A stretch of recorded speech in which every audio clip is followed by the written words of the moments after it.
Good morning. All right, we're ready to get going this morning, this lovely morning. Before we get started, let's hear from one of our vendor sponsors. If you're a vendor out there and you want to get in front of millions of people, then try going to Grant Cardone's podcast. But if you want to get in front of a few people, check us out. Reach out. We'd love to get you on here. It's one of our sponsors. Let's hear from Yvonne Hunter. Hi, my name is Yvonne Hunter and I'm with Platinum Home Warranty. If you've not heard of us, we're known for our in-house technicians and high customer service reviews. So check us out on our Facebook page or on our website to learn more about pricing and coverages. All right, we have a great topic. I like today's topic. I do too. So, everybody wants to know the truth. Everybody goes, tell me the truth.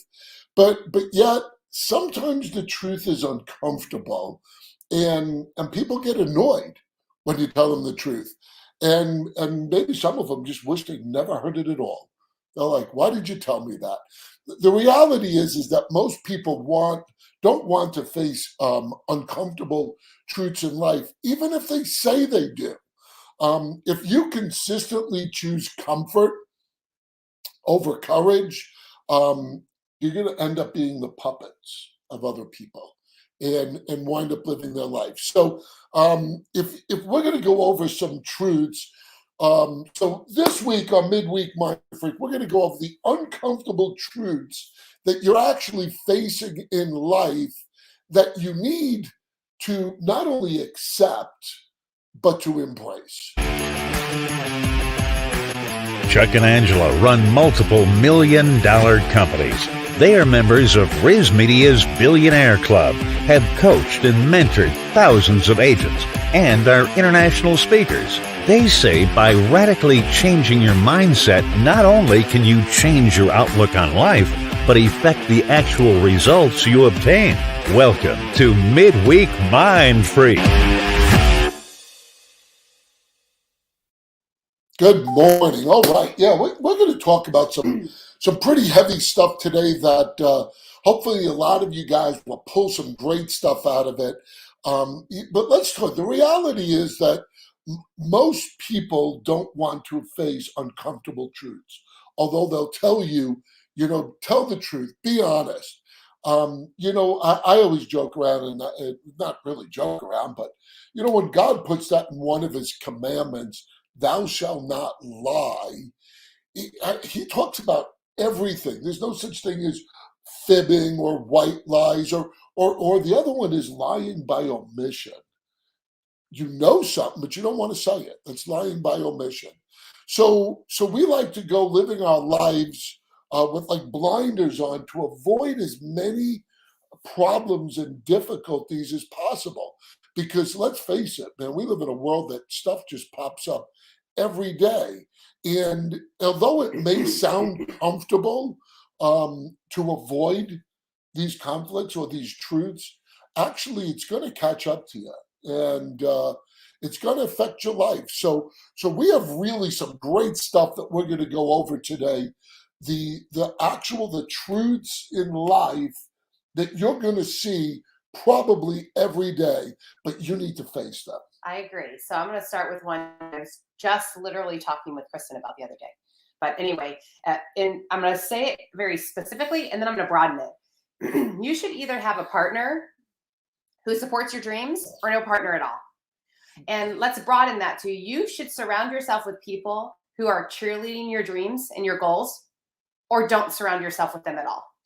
And I've seen it so many times, whether it be a husband-wife relationship, a friend relationship, family. Family's hard. Where you're going after something, or you have these big goals and dreams, and all they want to do is pick it apart, criticize it, tell you, maybe it's too lofty, or when are you gonna slow down, or they're gonna say things that are discouraging you, or maybe not even discouraging you, maybe downright trying to squash your spirit.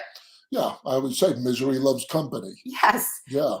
One of the things that I'm so grateful to God for is that when I see the people around me succeeding and going after it and just saying like really big dreams. And we've heard this from agents all the time, by the way, whose brokers say, you're never going to do 50 deals a year, stuff like that. I mean, when I see people going after it, that just excites me. It makes me want to go after it. It encourages me, and I want to encourage them. I want people to win because winners have great attitudes, and if they're going after it, they're going to push me too. So really be careful on the qualities of the people that surround you, which we talk about all the time. And one of which is being a cheerleader for huge goals and dreams. So, I just want to touch on when you say be around that person or don't be around them at all. And I know as harsh as that sounds is because they could actually have such a negative impact on your life that you don't even realize it. It can make you doubt yourself. Yes. Terrible. Oh, good morning Well, from hi. our referral partner in Vegas. Love that. Yes. We love Vegas. Yes, we do. That's for sure. We'll go back soon now. Anyway, next one. Life isn't fair. Nope. Oh my gosh. If you expect life to be fair, you're going to be disappointed almost on a daily basis. Shit happens. And sometimes there's no reasonable explanation for why things happen or why people do what they do. I have to tell you guys, especially people like us, we're kind of control freaks. We're drivers. Yeah. And control freaks isn't a bad thing, is we're wired to be drivers. So which makes us fixers. And so we always have to think there's a reason behind everything. And quite honestly, one of the things that really I come to grips with is there's not a reason behind everything. We always say God's ultimately in control of everything, but we try to focus on the things we're not in control of. And worrying about things you can't control is a pure waste of time and energy. So we go through life thinking life isn't fair. I'll give you some examples. Like you could go through life and you go, why did that person get the job or the raise over me? I'm better qualified because they did. Because you can even go even crazier. But when people go, so let's just say somebody's in jail for murder. Well, why is that horrible person healthy and this person who's a saint who does everything for everyone, why do they have cancer? Why does that happen? And people start to go down this rabbit trail of going, why was someone born into poverty and someone born into wealth? And you start to make these comparisons of going, life isn't fair. I have to tell you guys, you have to be careful because you're walking a fine line of this. This could be a wake-up call for some of you. This is not about what's fair. When you start to think that way, you start to talk about being entitled. You see, we're not entitled. I always say God created us and he made us who we are, and he's got a plan for our life. There's no such thing as that's fair and that's not fair. And I always like Romans, the book of Romans, but who are you, O man, to talk back to God? Shall what is formed say to him who formed it, why did you make me like this? Does that not the potter have the right to make from the same lump of clay one vessel for special occasions and another for common use? Basically what that says is, listen, there's no such thing as fairness. It is what it is. Mm-hmm. Yep. Well said, my husband. Yes. The next one is making a wrong decision is way better than never making a decision at all. Mean, there's this paralysis that people get because they overanalyze. They think they need to get over prepared. They have these run things. Now, there's nothing wrong with thinking things through strategically. There's nothing wrong with that. But we have to make decisions every day, a bazillion of them, from what to wear and what to eat to big decisions. And decision making is a muscle that you can exercise and you can develop. But if you're refusing to if you're just making these small little insignificant decisions and you're avoiding these really big ones because you're overanalyzing it, you're actually harming yourself. You're crippling yourself. You're not going to move forward being afraid to make decisions and do something. Like, we make some really big decisions and sometimes they don't work out. And Most that's of the just times they life. don't Yeah, work most out. of the time they don't We work we out. don't do them expecting. We do them to push through as a challenge, Mhm. to challenge ourselves. And that's decisions on people, on things, on business, on family, everything. You've just got to go, well, that was a bad one. Ouch, I won't do that again. Yeah. Instead of just sitting there stuck. I'm going to jump because I think that this was going to be my last one, but I'm going to jump to now because I think it's a good segue for what you just said.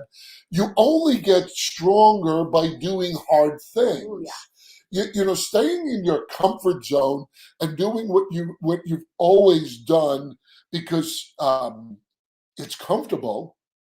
You never grow. But here's the funny part. What we've noticed, people actually thinking they're comfortable actually are not comfortable. No, It's they don't want to change is the thing. They're not comfortable. yeah, if you only do things that feel easy, you're going to end up living what I call is just an ordinary life, and all these ambitious Casual. goals you have will never come reality. And this is what I say: stop being so damn casual in your life.